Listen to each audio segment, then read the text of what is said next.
Reyes Ted Christian Ala.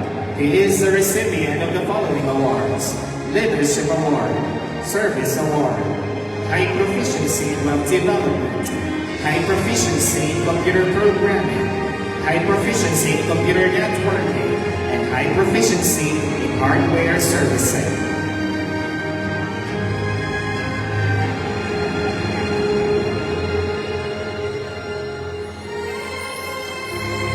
Reyes Ted Christian II Tana. He is the recipient of the following awards: Best Capstone title, Automated Transcript of Record System for SMAC Technology Department. Best Thesis Presenter, High Proficiency in Web Development, High Proficiency in Computer Programming, High Proficiency in Computer Networking, and High Proficiency in Hardware Servicing. In the same spirit of recognition, we also acknowledge another distinguished member of this graduating class who has likewise shown remarkable consistency, focus, and dedication throughout his academic endeavor. Let's welcome Reyes Ted Christian II T from the Bachelor of Science in Information Technology, cum laude.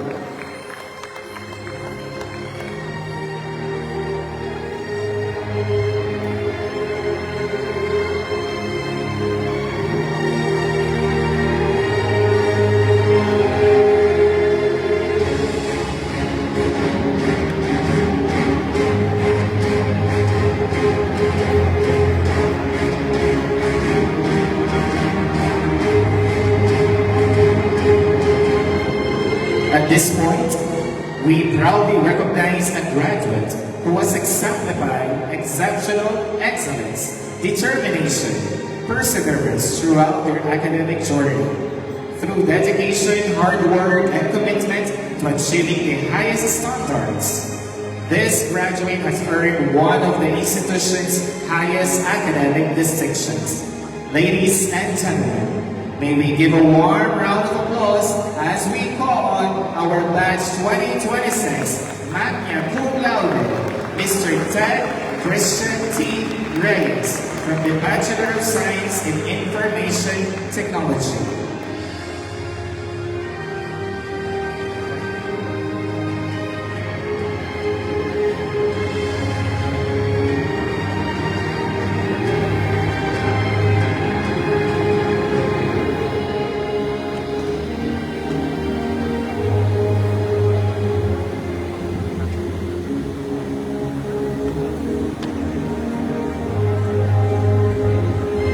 Thank you very much, Attorney Sharon and our Associate Dean. To inspire us with words of gratitude, let us all now welcome our Magna Cum Laude of this batch, who profoundly and proudly achieved a general weighted mean of 97.13. Let's welcome Ted Christian T. Reyes from the Bachelor of Science in Information Technology.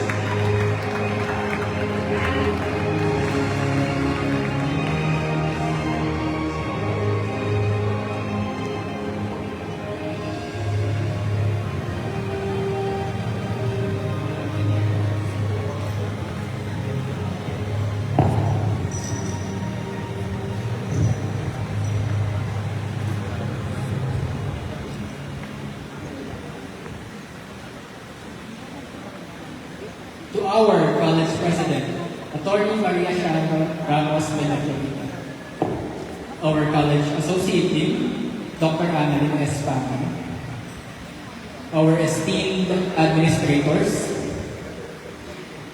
our respected professors, and our faculty members, our beloved parents, and to my fellow classmates of class 2026.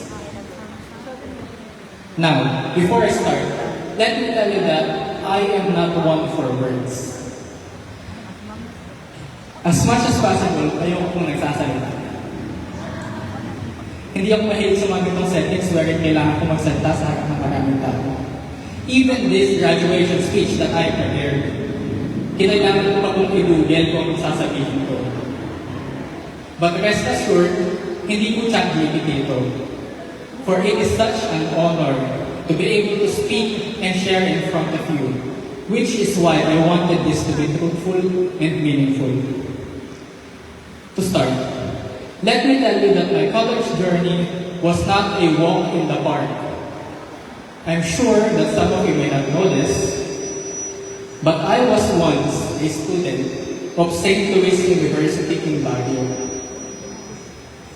I just really loved mathematics and science during my high school days, kaya nag-take po ako ng chemical engineering doon. And online class ako during that time dahil sa pandemic. And similar to some of you, I have had my fair share of difficulties in studying, which was supposed to be normal, right? But to me, that time was different. No matter how much I tried to listen and understand the topics, I just could not keep up with the lessons, which of course led to me failing on my first attempt in college. Now, what did I do after failing? Nag-drop out po ako sa SLU Baguio. Nag-stop rin ako mag-aaral ng isang taon. It was only thanks to my parents for not giving up on me and convincing me to try again, kaya ako nag-aaral ulit. But this time, balik na po ako sa Pampanga. And so, nag-aaral ako dito sa SMAPI because I heard na yung mga senior high schools ko ay nag-aaral dito. This was my last attempt to study and get a degree po. Mahal po ang tuition fee para sa yaman ulit.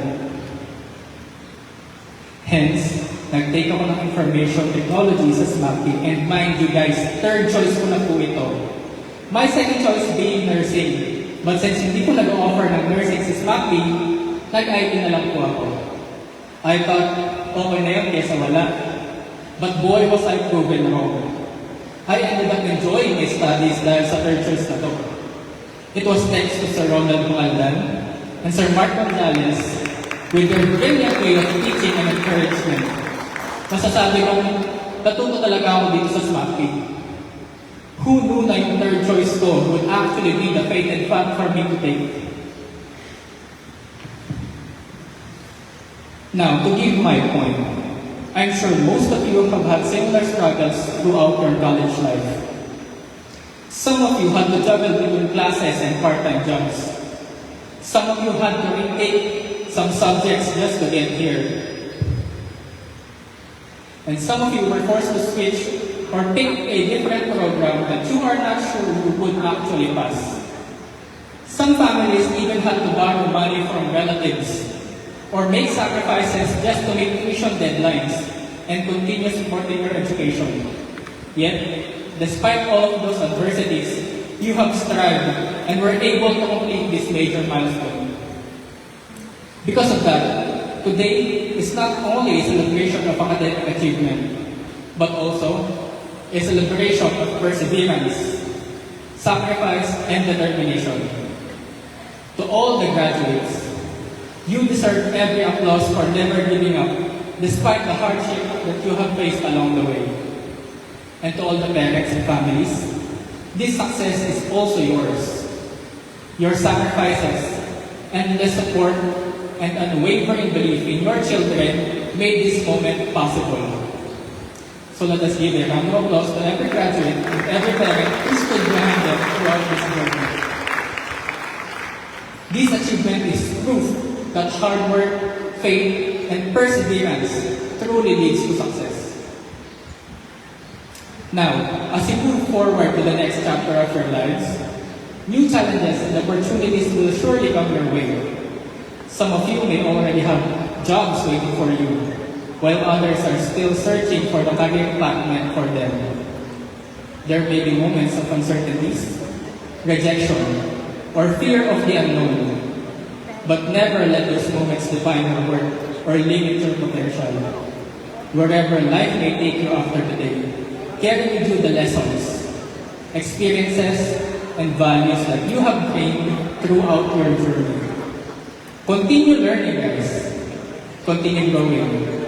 And never be afraid to take risks and chase your dreams.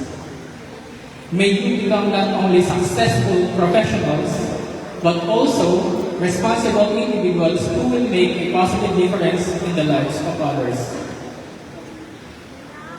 Now, before I end this speech, I would like to take this opportunity to express my heartfelt gratitude to the people who became part of this journey and made this milestone possible for all of us. First and foremost, we give all the glory and honor to the Lord our God for giving us strength, wisdom, and guidance throughout our academic journey. In moments when we felt tired, uncertain, and ready to give up, He continued to guide us and encourage us to keep moving forward. Of course, we would also like to express our deepest appreciation to our beloved parents, especially to my parents po.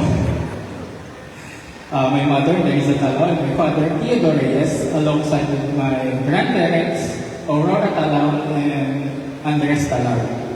Thank you for believing in us even during the times when we doubted ourselves. Everything that we have achieved today would not be possible without you guys. We would also like to extend our sincere gratitude to our college president, Attorney Maria Sharon Ramos Peña Florida, for giving us the opportunity to become part of the Damian Susan Ramos Scholarship Program and for building this magnificent school for us to study and learn. Ms. Macpi continue to prosper and grow, helping more students achieve their dreams and build a brighter future. We are truly honored and proud to have been a part of this school. Also, I would like to express my deepest gratitude to my Tito Bernard Talao, to my Tita Nancy Talao, and to my Lola Beth Sikat, who might be watching live right now. Thank you for supporting me and my parents throughout my college life. Your help and sacrifice was not in vain. Kaluguran na kayo po guys, ngulit ako po. To all of our college professors, especially Sir Ronald Magaldan and Sir Mark Gonzalez, thank you for all of the knowledge that you have provided us. We are sure to carry all of the learnings as we enter our professional lives. We will always be grateful for the time, wisdom, and support that you shared with us throughout our academic journey. To my fellow graduates, especially classmates from the PSIT 4th year, di ko na po ba lumitin kung sino kayo, ha? Thank you for being part of this unforgettable journey. I hope that we all continue to pursue our dreams, achieve success in our chosen career.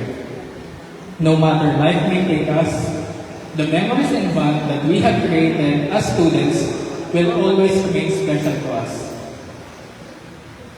To the Mayor of San Luis, Pampanga, Dr. J. Sagun, thank you for allowing us to become a part of your Scholar in San Luis program, alongside our 4th District Congresswoman, Dr. Ana Yorgono. Thank you for making us part of your QTIS program. And lastly, to the woman that I dearly love, Mika Laksamana. Thank you for all of the emotional support that you have provided me throughout our college life. With that, I once again congratulate each and every one of this class 2026. Thank you, and may God bless us all.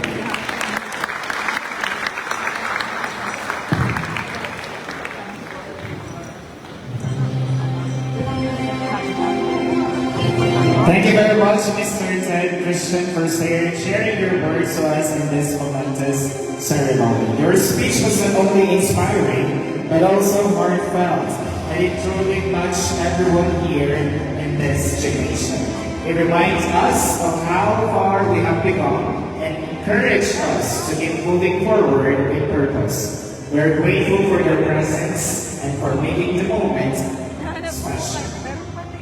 Now to continue the ceremony, may we call it now Ted Christian T. Reyes II from the Bachelor of Science in Information Technology and Batch Group Founded for the Pledge of Loyalty.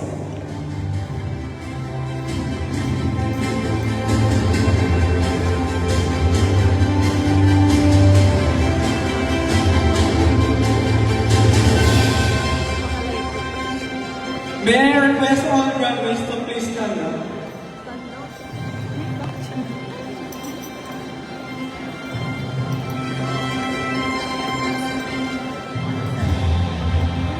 Raise your right hand and repeat after me.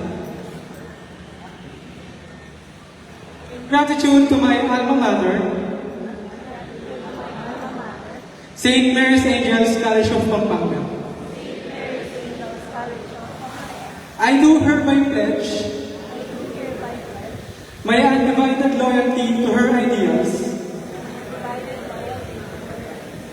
promising always to uphold her standards and traditions, and endeavor to do my duty to my country and my people, wherever I may be, to the best of my ability. Ever remembering that in doing so, I shall have made myself courtesan to my alma mater, St. Mary's Angels, College of Pampanga. So help me God. Thank you very much, Mr. Ted Christian T. Reyes II, for leading the Pledge of Loyalty to